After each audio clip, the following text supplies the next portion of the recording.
最近有一个学生在和我交流我们的课程服务方式。我们的服务方式是学生找到解答老师，发消息1对1回答问题的这种。他问我们为什么不像他之前学过的那些课一样，比如说直接把作业发到群里面艾特老师回复就好了，这样老师在群里回答以后，这个回答也可以成为其他学生类似问题的参考，或者让他们把作业上传到对应的地方，然后老师在那下面留评语就好了。又或者像另一些老师一样，让一些优秀的学员当助教，让这些助教在群里面回答大量的简单重复性问题，然后老师只回答一些关键问题。提出上述3种其他的方案，是因为他觉得我们的服务成本太高了。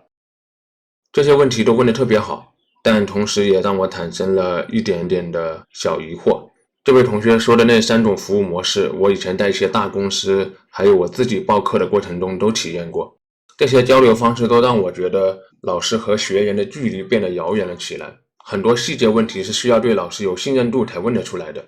我自己是那种学生时代上课只想默默待在一个角落里把课程听完，不想被老师点名提问或回答问题的人。我也报了很多网课，如果我知道自己的作业要被公开出行，那么我做作业的过程压力就会很大，我会花更多的时间不停地修改，而且我只有修改到一个比较好的程度我才愿意发出来，这样中间被学生费劲克服的各种问题就不会被暴露出来了，因为不敢去交流。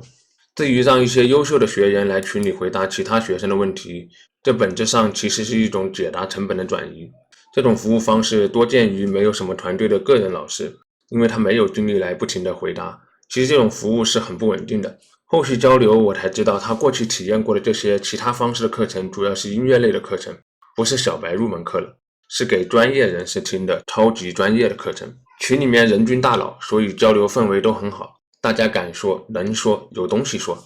他了解了情况以后，他又说虽然觉得我们这样做服务品质很好，但是 ROI 不高呀。 ROI 是个互联网产品经理的黑话，叫做投入产出比，简单来说可以理解为性价比。他说如果设置助教学员在群里公开解答的话，不但可以回答问题，还可以激活整个群的活跃度，一个老师也可以服务更多的群。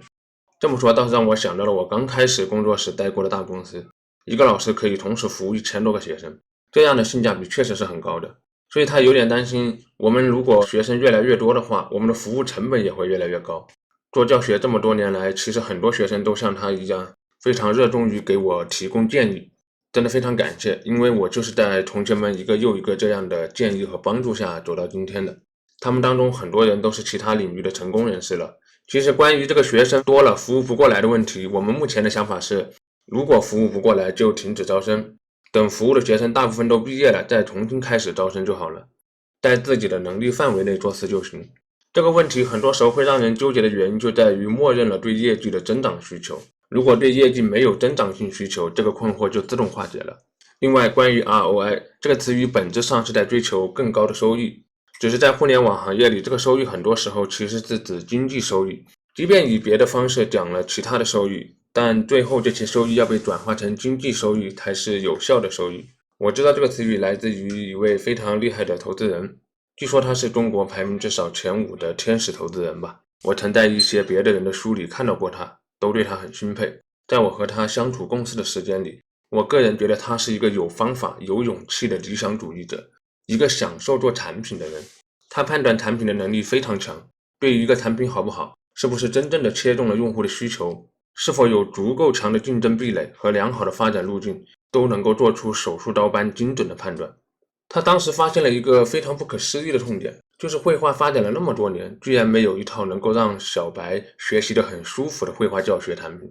他作为一个投资人来关注绘画的原因就在于他自己主导的产品里有很多用户提出来想学画画，而他是特别在乎用户体验和需求的人，所以在市面上请过很多老师，也找了很多绘画的专家，自己也花了很多时间来学习，但最终都没有达到他对产品的理想定义。而他自己在研究绘画的过程中想到的很多教学方法还有问题都和我想的很类似，我们俩一拍即合，于是决定雄心勃勃地做一个能够让所有人都学会绘画的绘画产品。他给了我很丰厚的待遇，教会了我很多做产品的知识，那段时间天天跟着他要看很多书，做很多调研和分析。和他一起工作让我意识到做产品是这么有方法的一件事情。学习产品经理知识给我最大的感慨就是学设计的人应该看产品经理的书。很多历史上设计师的作品其实是艺术品，它是一种个性化的自我表达，不是真正的围绕用户需求来做的。学得多了，也就慢慢发现，其实大部分产品设计书都会告诉你一个不变的真理，那就是最好的产品设计者就是用户本身。你必须是一个自己也很有痛感的人，才会想要做好这个产品的。因为我用过这些不好用的，所以我觉得要这么改才更好用。很多游戏开发者自己曾经也是某些游戏的重度用户者，就是这个原因。如果我想要尽可能让更多人学会绘画的话，就要想办法了解不同的人的用户需求。这也是我之前视频里那个绘画学习者要分成3类来思考的来源。我过去长期研究教学的过程中是把它们含糊在一起的，所以我以前遇到了很多教学上的阻碍。绘画是一种行为，它不是需求本身，这个行为背后的需求是非常复杂的。而产品本质上是一个关于问题，也就是需求的解决方案。所以你可以看到我前面关于我们怎么去解答服务学生的这个回应，都是基于我就是用户本身这个假设来做思考的。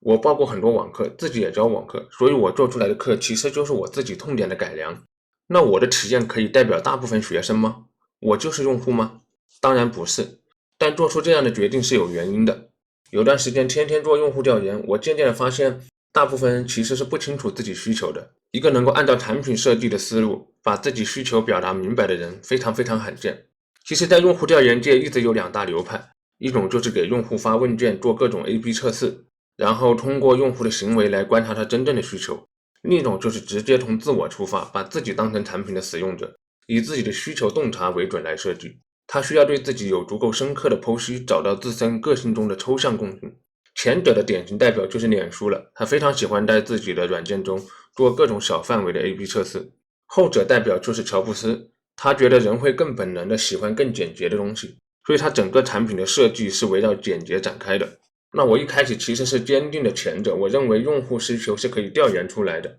但做的越久，我也就慢慢的向乔布斯这一类人偏移了。比起问很多人你们想要什么，我可能更清楚我自己想要什么。所以我最后发现我只能成为我自己，我对自己的情况是了解的最详细的，可以做出更精确的判断。这些判断所带来的思考和内容能够为跟我经历过类似痛苦和困惑的人带来一些帮助。这也就相当于慢慢的发现了自己的局限性，不仅是我自己性格上的局限，还有知识上的局限。绘画的世界太广阔了，我所能够了解的还是不够多，不仅仅那个时候不够，现在也远远不够，还做不到当初那个能让所有人都能学会绘画的宏伟目标。我需要花足够多的时间来研究绘画，补充我所欠缺的知识，而我能做的就是自己目前能做的产品，也就是服务和我有相似绘画学习困惑的人。这样的决定并不能产生巨大的收益，不足以形成强大的 ROI， 带来规模和增长，所以最终还是决定离开了。那在此也借着这个视频向这位天使投资人表示感谢，